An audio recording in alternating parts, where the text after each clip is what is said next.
to recognize Mr. Watson. I believe this is his last meeting. I thought last meeting was the last meeting, but this is his last meeting. We greatly appreciate the time he has spent with us. Unfortunately, it was a short time, but we wish him well in his future endeavors and greatly appreciate it. Probably the biggest issue that the GW Commission will have in front of them outside of rates analysis was the Grayson Power Plant. So you got to be here for that, and we appreciate everything that you've done, and we again wish you luck in your future. Thank you. I don't want anybody to think that because of the difficulties of determining what to do with Grayson Power Plant is the reason that I'm leaving, resigning from the commission. My wife and I are moving out of state in the next few days.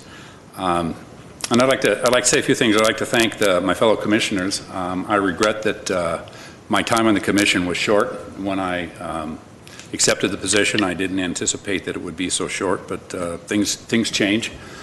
And I'd like to say something about the city of Glendale and Glendale Water and Power. You know, I spent over 41 years working in municipal government, and people rarely call or write letters or send emails to say positive things, unless you work in the fire department, because everybody loves the fire department. But you know, my career was in law enforcement, and people didn't thank us because they didn't get burglarized in the last week or their business wasn't the victim of a robbery. People don't call to say, you know, my bill came on time, thanks for not screwing it up. You know, the sewer system works well. The street was repaired, thank you for doing that. You know, you hear about complaints, and that's the nature of working in government. You expect that. But I want to say, you know, as a longtime resident of Glendale, I think we get very good services from the city, all the departments, and my experience with the Water and Power Commission has opened my eyes to the way Water and Power operates. And I've lived and worked in communities that were served by Southern California Edison and LA Department of Water and Power, and I can honestly say I think the quality of service provided by Glendale Water and Power far exceeds those two other utilities, both in reliability and responsiveness. There's always ways to improve, and I think that's part of the Commission's role, to advise the department and the council on what, you know, how to make some of the difficult decisions, like what to do with Grayson. But overall, I think you do a good job. And having sat on the Commission for less than a year, it's exposed me to the staff of Water and Power. And it's been really eye-opening, and I think the quality of people you have working for you, Steve, is really outstanding, and I think that's due in part to the leadership you provide. So I just want to conclude my short term here in saying I think the people of Glendale are very well served by Glendale Water and Power, and thank you for doing so. Thank you, sir. I would like to appreciate as well, you know, what you did, all your wise approach and balanced approach, and in this short period of time you were able to come to the speed, but unfortunately we are losing you. But anyway, any bad thing has got maybe a good thing for your life, so we really appreciate that. Thank you. If I could just add, sometimes you get quality over quantity, and in this case, I think we were the lucky recipients of having really your best quality work, especially regarding Grayson. That was such an important decision that is going to be influencing the future of the city and the future of all of the ratepayers here, and to have your good quality work. Of course, we would have valued having you for longer, but to have it at that critical juncture is such a gift for us, for the city. So thank you very much for your participation at that critical time and for your wisdom and guidance at that critical time. Commissioner Watson, just a simple thank you for your service, and I really appreciated your input and your time, and best of luck to you. Thank you. Thank you as well, Commissioner, and good luck to you. Okay, let's go to the next item. Actually, I did have comments about, with regards to, if I can ask some questions with regards to the rolling blackouts which we've had last month. And I'm not sure if this is the appropriate time for it, but, Well, we can cover it under item B, Okay. 4B. Okay. However, Mr. Hahn, I was not able to make last meeting. I believe Mr. Hahn gave you an in-depth overview of the issue. I'm sorry, you may not have been here. no, I was here. I was wondering, I understood why we were having the rolling blackout. I was wondering whether we have a timeline as to when we're going to be fixing those issues so that we I'll cover that in 4B for That's you. where I was at. Thank you very much. And as Mr. Zerun said, we will cover under item B. Let's move forward. 4, reports for a customer service update. Ms. Valle. Good afternoon, Commissioners. I'm Tammy Valley, Customer Services Administrator, and I'll be presenting the first quarter customer service update for you. These are some of our accomplishments that we completed in the first quarter. As you know, the electric and water rates change on July 1st, as do the sewer rates. When we have rate changes, we have a comprehensive rate testing policy that we have to follow that includes the testing and validation. We test approximately 300 accounts outside of the CIS in a testing CIS. It's calculated within the testing environment, and then we use an outside rate calculator so that we can reconcile and make sure that everything balances to the penny. So that was completed. We created dashboards for each of our areas so that on a regular basis, employees can view metrics and KPIs that are based on customer and employee operational needs. We also developed metrics that are used to tie performance to individual employee evaluations. And then we assisted the refuse collection revenue audit since we bill for integrated waste. They reviewed our policies and procedures, our rate application, and cash handling procedures. They made 3 recommendations that we completed as well.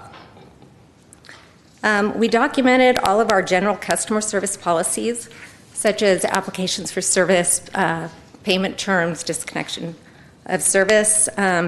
This document meets our SB 998 requirements, which is to post our disconnect policies online in 6 languages. We actually have 7 languages because Armenian is not one of the mandated ones, but we need to cover that as well for Glendale.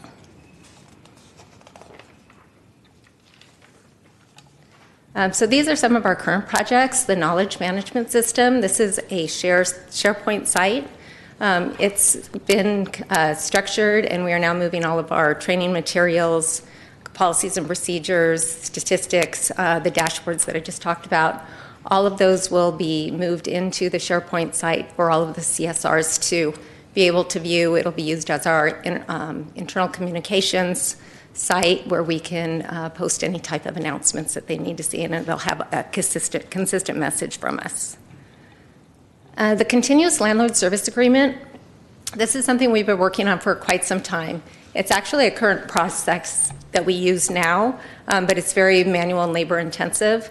And this is where in a multifamily building, a tenant moves out and it automatically reverts to the landlord. And when I say automatic, it's really manual. A customer service rep is actually putting the landlord's name onto the account.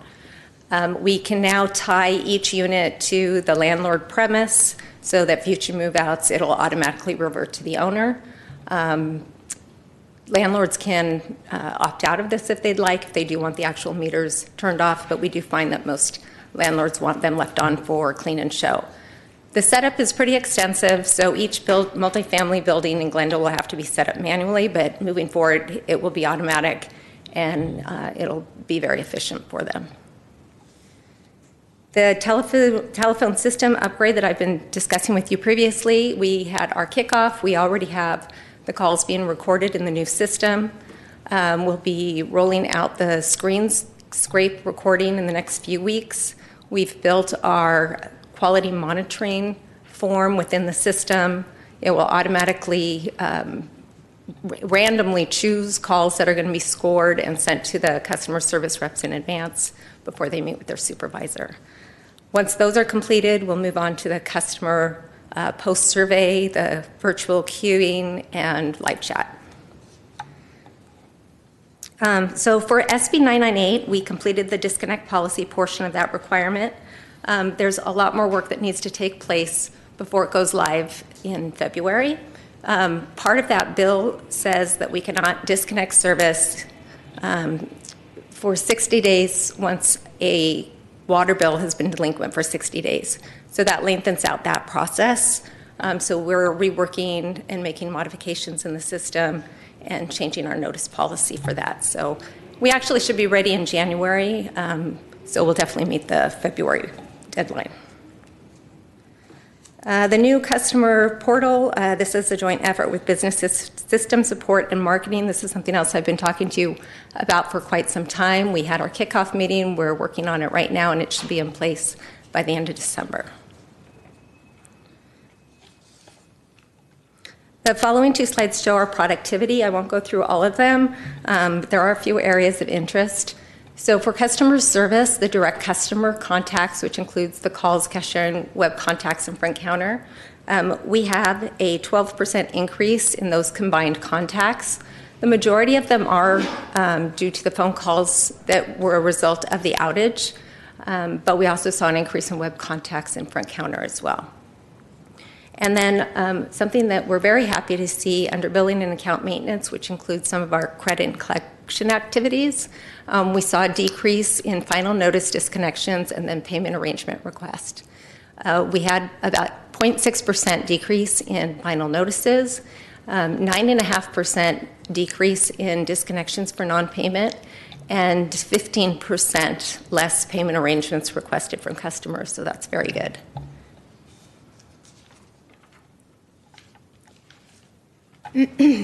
For field services, we saw an increase in customers requesting a visit to their property by one of our field technicians. This is pretty common for the first quarter because we have a lot of move-ins and move-outs, but we also saw a 7% increase in customers asking them to come out to help them with high bill usage. Those were primarily due to leak notifications that they received through the Water Insight program, which is very popular. So we see that as a positive thing. The fire billing, that doesn't occur, it's an annual bill, so you won't have any information on that until the end of Q2. As far as our customer service metrics, our average talk time was just 3 minutes and 42 seconds. We're moving closer to our target. The average queue time, our wait time, was just 28 seconds. We only abandoned 2.8% of our calls, and our service level, we answered 80% within 30 seconds. This is only for our call center. This does not include the calls for the days that we had our outages. That's a separate split. We're working on creating a combined split so that we can actually merge those service levels together. We're doing very good in that area. I've talked about the contingency plan that we have for overflow calls where we ask the billing staff to answer calls. We're kind of fine-tuning that process because when we pull from the billing department, then we get backlogged in that billing section, which is just as important as answering calls. So we're still fine-tuning that process. As far as web request response, we responded to 97% within 48 hours. That too well exceeds our target. That was due to customer service reps working overtime during the outages, so they had the extra time to work in between calls. And then e-bill only customers, 15% of our customers are signed up for paperless. That's about a 6% increase over last year. We still want to see that be a higher number, and we do think that with the new customer service portal and all the features that it offers, we'll see a large increase during this fiscal year. And then billing accuracy, we just almost made our target at 99.93%. 99.9 is first quartile, but we did up that to 1.95. Just to give you an idea, that's about 29 accounts. So it's not a big number. We almost made the target. Those 29 accounts were due to estimation errors due to like a water meter that went dead, and then we had to estimate it. We estimated it too high or too low. And then right off to revenues, just 0.1%. We pretty much always do well in that area. We have a good, strong collection strategy. And then at the bottom, you can see the metrics for during the outage. So this covers July 24th and then September 3rd through the 12th, I believe, with an average queue of 1 minute and 21 seconds. Calls abandoned 15%, which is high, but if you think about how many calls come in all at once, it's still a pretty good number, I think. And the service level was 62% of calls were answered with 30 seconds. And that concludes my presentation. I have a couple of questions. On the metrics, the first one, the average talk time, your target is 3:30. So my question is that realistic? Is that benchmark? Because it looks like we're not hitting that mark, for the last 3 years, I guess. Yeah. That is the average. That is pretty typical for a call center for all industries. But it really depends on what is going on with your utility. So, for example, when we're bringing on different programs, under normal circumstances, I would say yes. But as we bring on new programs and we're asking staff to direct customers to Water Insight or to O-Power or to the mobile app, things like that, we don't want them to rush off the phone. So we're okay with them not meeting that. So it's not that would not be a measure that we would put towards their employee evaluation metrics unless it was, way out of line. But under normal circumstances, if we didn't have a new rate change or any new programs, then 3.5 minutes would be realistic. Okay. And then secondly, just on and we're going to be talking about outages in just a bit, the matrix provided during our outage is, way off target. What are we doing to strengthen that performance, or do we need to do any additional training or so forth? What are your thoughts there? Well, for the outages, to be honest, we just used the call center target for that. Okay. We don't have any specific targets for outages, but that's a good point. Yeah, so maybe we look at a realistic target because it seems like we're way off target there. Yeah, you're correct. I just used the regular call center targets. Okay, got it. That's all I have. Yeah, I have a question. In this customer service highlights table, you have this customer requests, which is like increasing each period. So why it is increasing? Is it good that it's increasing requests? For the customers, the field service customer service requests? Yeah, the first item in that table. So I don't know if that's necessarily good. That's not really that's not tied to a target.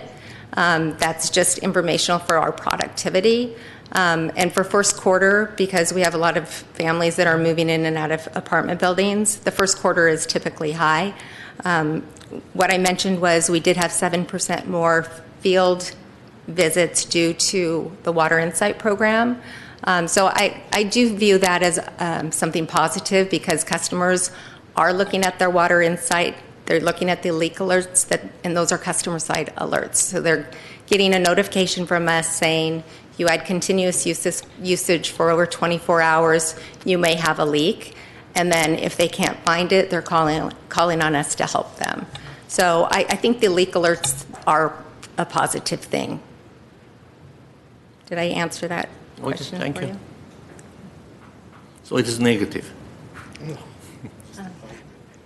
So when requests increase, there should be a reason for that.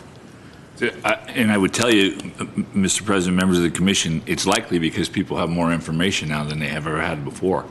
And that leak alert alone, Tammy said, I think it's a good thing. It is absolutely a good thing. It is one of the finest components of our automated metering system, and the one that I get more thanks than anything else for, and I'm sure Tammy and her staff do as well, is to be able to get people tuned into that, because a lot of times they have no idea. It's a sprinkler. Some people don't put two and two together that a running toilet will actually add up pretty substantially. So in a lot of ways, folks asking for more assistance and requesting these things is a good thing, because I believe it's because they have exposure to more information and are more aware of what the water and electricity utility services coming to their house are doing for them or not doing for them. So I think more they ask, more they get. Yep. Actually, Okay. absolutely. Just as something Tammy said earlier about the programs, we're staying on the phone a little longer to explain the programs. To me, I take it as a positive. We have so many new programs rolling out and so many good programs that people want to know about them and want to get involved in them, and the staff is being able to direct them to those. Those two are a good thing. Not every call is a positive call, far from it, don't get me wrong. But I think the fact that we have more things coming out, more information, more ability for people to get a better awareness of what the utility does for them, what they want the utility to do for them. Thank you for explanation. One positive way of viewing it is basically GWP is working with the customers, particularly with regards to leak detection and prevention of water waste. Absolutely, and Tammy and her staff do an outstanding job in that area. So, and this would be due to the smart meters that. That's one Yeah. component. Mm-hmm. Absolutely, that's a key. But we also set the IT foundation for all of these things. Whether it's the billing system, the meters are definitely a big plus in that particular area. And I think we still have a lot to learn about how the meters can help us even more. A lot of times when you have advanced automation, you don't quite. You keep scratching away and finding out more things that it can provide to you, and then you thus can provide that to your customers. I think it's also an extension of when I get that letter that my neighbor is better than I am. That little. I hate that letter. We wanted to talk to you about that. Yeah, right. I think that sparks conversation as well. I think which is a good thing. Okay, thank you very much. Thank you. Let's move to the next item. 4B, electrical systems summer performance. So, members of the commission, it is a much shorter presentation than I thought it might be at the end of the summer. Going into this summer, we were anxious, is the word I have used. Grayson, from a mechanical operability, reliability, and dependability standpoint, was the most vulnerable that we have ever seen it. Predictions were that it was going to be a fairly warm summer. We could expect, those extended periods, 3 to 5 days in a row of high heat with the temperature not going down at night, so we wouldn't get the relief. And fortunately for us, we had a rather mild summer. We didn't see those high heat. We had a couple, as is usual. I can remember multiple triple-digit days, and I think we had one this year so far. We did have, a few days lined up.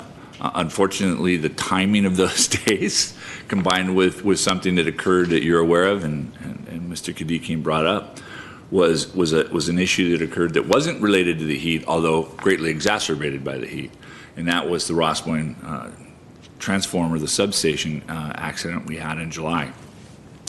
The main transformer was fine, and again, I refer back, I know Mr. Hahn did an excellent job in giving you a presentation on that. However, you got that presentation on the 5th, so a couple things have happened since then that I wanted to update you on. And I think he went over the fact that the main transformer itself was in good condition. It was an auxiliary transformer that was used to strictly run the cooling fans that failed. But it failed in the perfect way, I guess you would say, or not so perfect way, by blowing back into the main transformer and taking out the bushings and some of the distribution lines. That in turn had a cascading effect. It ultimately ended up also affecting the Shoal substation, where it burned 3 lines that we had coming out of that station. So if you remember me talking to you in terms of Grayson, I used the term N1 minus 1 as a contingency. This was N1 minus 1 for the distribution system. This was it. For anybody who ever doubts or says, that could never happen, it happened right there. N1 was when Ross Point went down, N1 minus 1 when the 3 cables failed. So we brought staff together, and they did just an outstanding job. And the engineers gathered with the field folks. First thing we did was to take care of the 3 cables. We took them out of the 3 separate conduits, combined them into one conduit, pulled that, and had that fixed in 24 hours. Crews did not go home. They did not break. They worked through 24 hours and got it done. And that was September 8th, I think, is when we finished that job, or September 9th on Sunday. We started on Saturday. And then about 2 weeks ago now, we completed the repairs to the transformer, so the bushings. We had to order those, long lead time. We got those in, and I can't tell you enough how thankful we are to the City of Los Angeles Department of Water and Power, who helped us get through this. We don't have the internal resources. We don't have a transformer shop here of that for the main transformer. Obviously, LA is much bigger than we are, but they didn't hesitate to come and help us. So those bushings were all replaced. The transformer was tested and retested, and the oil tested, and our staff then went through the entire station, making sure alarms and alerts and everything was right, and we put it back in service, and it was holding full load and has since then. So that particular issue was taken care of. Everything has been fixed. Unfortunately, we did have to experience some 1-hour incremental rolling blackouts in about 25% of our customer base. It was in that one particular area served by both the Shoals station and the Ross Point station and the Howard station down here. So unfortunate, but and again, it occurs when the heat is the highest, and those were the times when the heat wasn't going down at night. So, but we got through that, and I think for the most part, I have to say, it's the same thing I said to the council. I was very proud not only of the staff and the great work that they did. They never stopped. Tammy mentioned she had a statistic up there. The statistic doesn't tell you the whole story, that these folks were answering the phones. They were here with call centers on the weekends. I had field staff that didn't want to leave. They just wanted to make sure this got done. Our dispatch folks doing a great job, and everybody scrambling. Los Angeles doing us a great service by coming in. But I have to tell you, you do get people frustrated and angry when it's hot and you don't have your air conditioning. I think it goes to show you, we had a couple folks, if you recall, that would come up and say, so we have blackout incidents when you get an N1 minus 1 or an N1. I can tell you from us and for who was answering the phone, that's not acceptable here. That's not acceptable by anyone here. And most people handled it pretty well, though. I was proud of them. We had a couple people that went off the deep end, and we dealt with that. But for the most part, I think the residents were understanding and were supportive, although frustrated as we were too. But I think all in all, we learned a lot, lesson-wise, which is important. But I know there was a lot of things thrown out there that this was deferred maintenance, and it was because we weren't funding maintenance. Wrong. This is not about deferred maintenance. The transformer was fine. It was a perfect storm incident where the auxiliary transformer blew. That happens.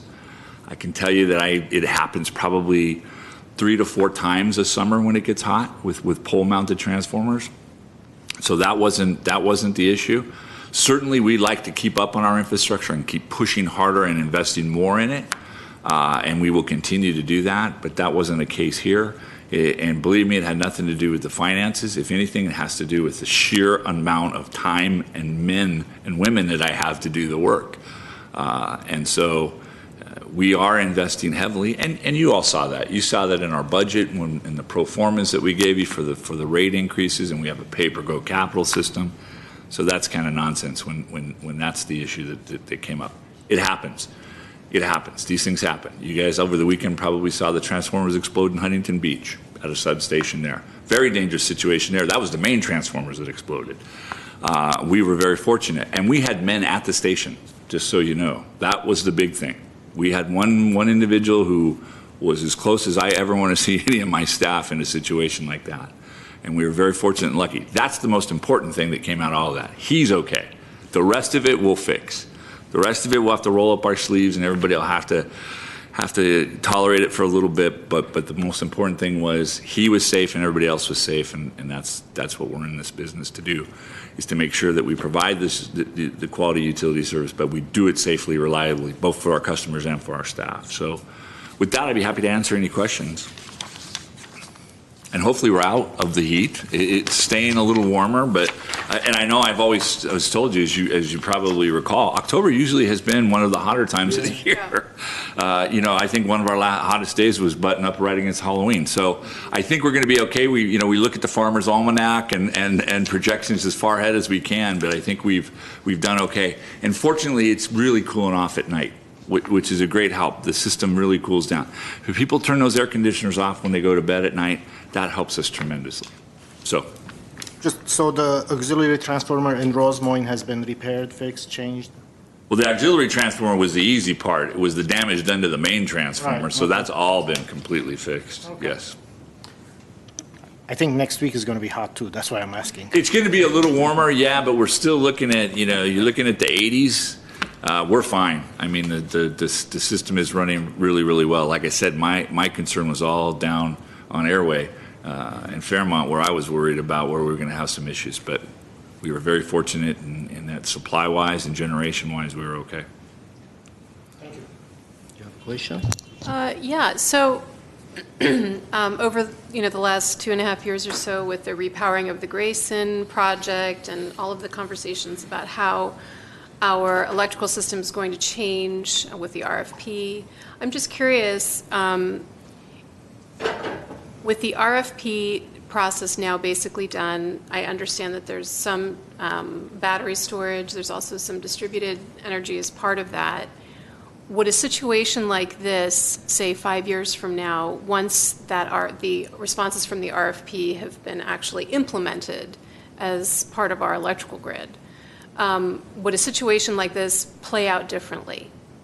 Once seriously doubt it. It's just the same. Right. Okay. You're talking about, you're on the other side of the power plant. So this is the distribution side of the business. So however you generate, whatever you generate, or the way that you import your power, or whatever type of power that is, you're getting it here and generating it wasn't the issue. It was distributing it. So we had all the power we needed. We just couldn't get it to people because we had lost part of our distribution system, or a key component of our distribution system. But I will say, I'm glad you brought that up, because we do need to think about it when something like this happens, and it can happen at the power plant, that we make sure we have the contingency resources to make sure that we don't get into this situation. I'm very pleased to hear that LADWP was quick to jump in and help you. And I know that those relationships don't get established during a crisis. It takes a long time to develop those good working relationships. So the city benefited from that, so that's good news. I used to live in the Eastern Sierra and have a lot of friends up there, and they've been going through a series of blackouts due to weather.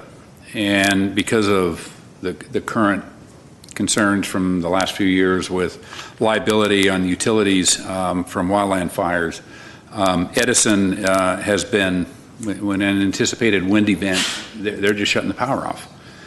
And so I see it on email and Facebook from my friends up there, and they're struggling with it. The utility is struggling with it because what's perceived, and probably is true, is a poor job of communicating to the public. They'll put something out that say, hey, it might happen, and then power goes out, and people are stuck. And I think that probably is not going to be as big a problem here, but could. But when there are anticipated outages or there are actual outages, the more information that gets out to the consumers in a variety of ways reduces a lot of concern from the point of the public. Because if I'm notified power's out, it's going to be out for, we think, 2 hours, then I can plan around that. But if I don't know when it's going to go out, so I know the GWP works on that, but whatever can be done to communicate when problems are anticipated or occur, I think is a true benefit to the customers. I absolutely agree. And when I referred to we learned a lot of things from it, Most of those were in the communication and the outreach. It caught us by surprise, I have to be honest with you. When the heat rose and we were in that situation, we didn't initially realize that we had lost the cabling, but when that all came to fruition, it was a pretty quick turnaround. We needed to push the system down. We have certain limits that we can reach and maintain, and then we have to begin to shed load. But we certainly have been talking about, working on, and will continue to work on the notification part of it and communication part of it. Yeah, Mr. Zern, I have a question. Sure. I'd like to ask about your inventory strategy. You know, in power systems, usually you have to do power system reliability study to decide about critical inventory items. So what is your strategy of inventory? Well, and I assume you mean how much of the spare parts do we keep in a warehouse here? Is that, yeah. How you decide what item to keep? Well, a lot of it has to do with what's the history of our need to have certain things. What's the availability? In other words, is it something that we can get rather quickly, so no need for us to put it on our shelf? If somebody else has it on their shelf, it can get it here. How do our other fellow utilities do things? Maybe a little bit different philosophically than we do, but certainly something we could take advantage of, because we have done that. We have bought things. And let me back up for a second, because I'd be remiss. I certainly credited the city of Los Angeles, well-deserved. Also the city of Burbank. The wire that we used to make that repair on the 8th came from Burbank. We did not have that wire. We had run out of it, and they provided it to us. So those are some things, if we know we can, through mutual aid, rely on some different things. A transformer of this size is not something we've ever kept in an inventory situation, and the bushings either. The bushings, for a lot of people who've worked here for over 30 years, never saw a bushing be replaced. Our friends in the city of LA said, man, we're going to order some bushings, because we've never ordered those and had those on hand. What are bushings? These are the connections on top of the transformer that are porcelain, and they're the ones that were damaged. So that's where the lid of the auxiliary transformer went into and broke them. Essentially it. So those two things have had us rethinking our strategy. So it's very possible, because we're looking at, to what extent do we have a lot of different kinds of transformers, and so does it make a lot of sense to keep one? But we've been seriously looking at having an auxiliary transformer or an extra transformer on site, and also to order the bushings as well. Most every other thing that we have in our distribution system and for our routine maintenance is pretty well taken care of. Our warehousing operation stays on top of it, working with the field folks. But generally speaking, we don't have an issue that arises where we're lacking for maintenance and operation type parts to complete our maintenance. And also, we've been very lucky that our counterparts in East and West have been able to help us when we've really needed it. But when it comes to something like the size of a transformer, you're talking about $1 million piece of equipment that we'll put on a shelf. But we're still going to need somebody to take it out there and install it. This is a huge piece of equipment, but having it there, and that's where we're very lucky. As I said, this transformer wasn't damaged. It was good. If it had been damaged, we might have had a real problem. But to have one, that gave us enough of thought about it to think, to contemplate whether we would have one of those in the warehouse in case one was to go bad. And again, I refer back to what happened over the weekend. There's one that exploded, and it can happen. So that and these bushings, they're certainly something I think we're going to look at putting in our warehouse. I strongly suggest and recommend to do a power system reliability study. This is not something new. So ANSI standards, the gold standard, they call it, has good statistics. Each item, how long it takes to repair. It comes from decades of military statistics. So then you don't have to buy everything and have in inventory. you have to investigate how fast you can get it from somewhere. This is in the study as well. So this reliability study gives a good measure what inventory to have, how fast you can get it, what would be the effect if you can get it, and that sort of stuff. So I'm recommending to do that. We actually are in the initial stages of putting together a master plan for our capital program, which includes condition assessment, inventory, and we'll talk to the staff and see if that's something we could incorporate into that as well. I mean, we're going to have a big focus on poles and transformers just going through, as every utility is facing that you read in the paper. It's getting to be about that time. Poles and transformers have a defined life. They're outdoors all constantly, and so we want to systematically go through and set some pretty lofty goals, but it's very important for us to at least not very basic infrastructure and go through and replace that. But certainly something we can look at. Yes. Thank you. Yes, sir. Okay. We're all. Just one more comment. Just on the back end, thank you, Steve and the team, for getting to that issue. Just on a communication, do we plan on providing just an update on what happened, what we're doing about it, so that the community is aware of the efforts and that type of post-com? On September 10th, I gave a presentation to the city council, and we posted that presentation as well. And our social media has carried the updates on the repairs, and I believe our website as well. We've kept those updates there as well.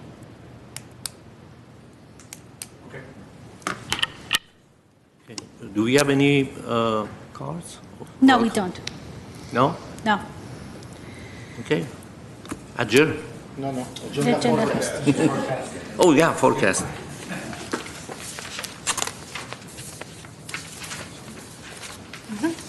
So you want to have that item in the forecast?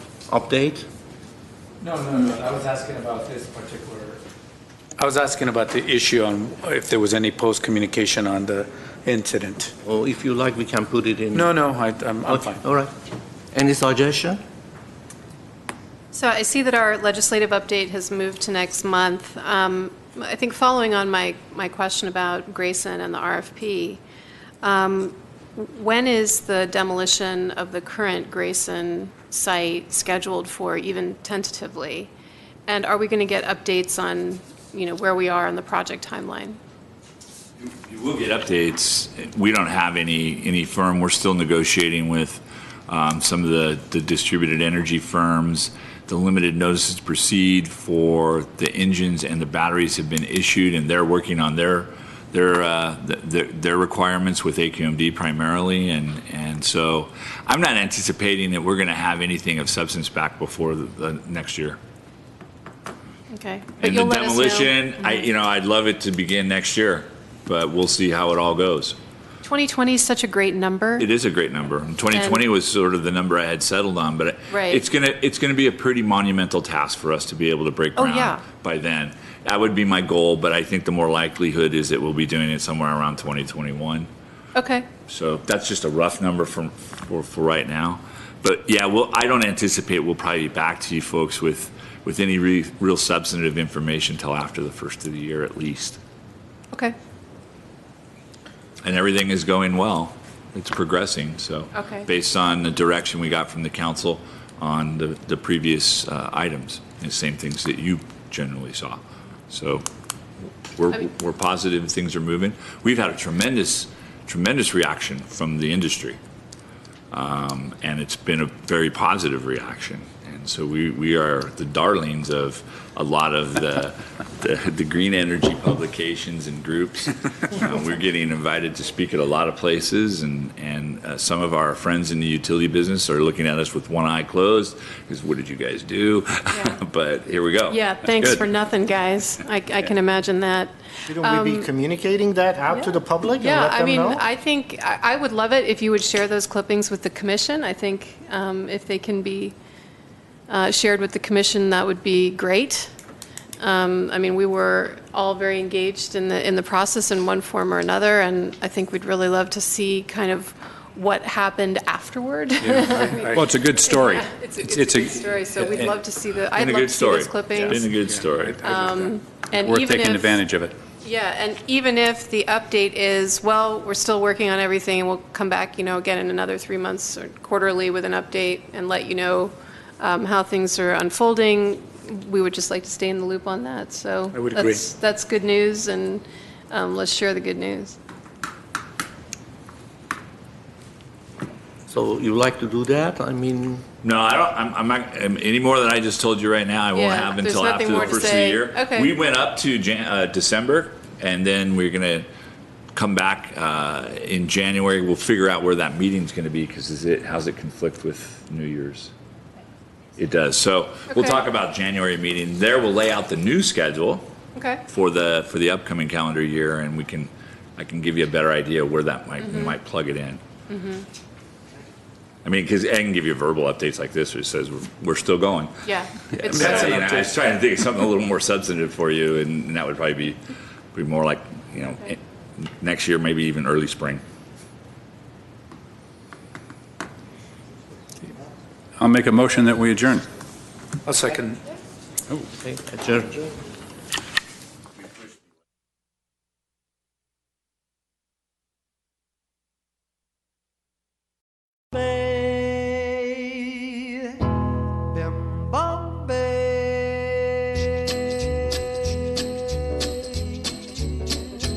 On the way to Bimbambay, there's a hill on the way